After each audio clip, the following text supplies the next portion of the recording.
Hello everyone, তোমরা সবাই কেমন আছো? আশা করি তোমরা সবাই ভালো আছো। আমিও খুব ভালো আছি। তো ঘুম থেকে উঠেই চলে এসেছি ব্রাশ করতে।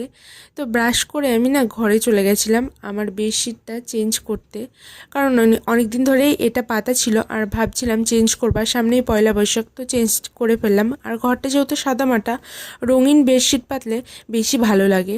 আর এখানে আমার একটি ঠাংমা আমাকে নাইটি দিয়েছে। নাইটিটা বেশ আমার পছন্দ হয়েছে পয়লা বৈশাখের জন্যই। আর পরাতে গেছিলাম, স্টুডেন্ট আমাকে ওর জামা দেখাচ্ছে, উপরের টপ আর নিচের স্কার্ট, বেশ সুন্দর ছিল। আর বাড়ি এসে বসে পড়েছি ঠাকুরের বাসন ধুতে, কারণ ভীষণ পরিমাণে এই জায়গাটায় রোদ হয়, পরে বসা যায় না।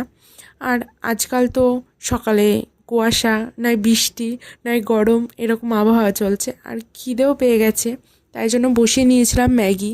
আর ম্যাগিটা খেতে গিয়ে আমি উল্টে ফেলে দিয়েছি, ঠিকভাবে খেতেও পারিনি, এত অকম্মার ঢেকি আমি।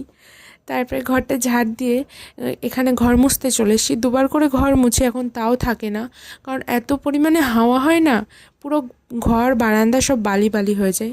তবু কি করব, মুছতে তো হবেই, কারণ বালি কিচকিচ করলে না গা হাত পা কীরকম পিল পিল করে আর কি। চলে এসেছি পড়াতে। তো ওদেরকে পড়ানো হয়ে গেছে, বলছে পিসিমণি তোমাকে আমরা বাড়ি আগাতে যাব, তাই আমার সাথে ওরা আমার বাড়ি আসছিল। আর মা এখানে মৌসুমি লেবু কেটে দিয়েছে, আমি তো একদমই খেতে চাই না, তো কেটে দিয়েছে বলে একটু খেয়ে নিলাম। আর পড়াতে গেছি, স্টুডেন্টের মা ওর হাতের কাজ করে দিয়েছে, যেহেতু ওদের কর্মশিক্ষা পরীক্ষা দেখবে। বেশ ভালোই বানিয়েছে, এবং বাড়ি এসে খেতে বসে পড়েছে। আজকে খেতে সন্ধ্যা হয়ে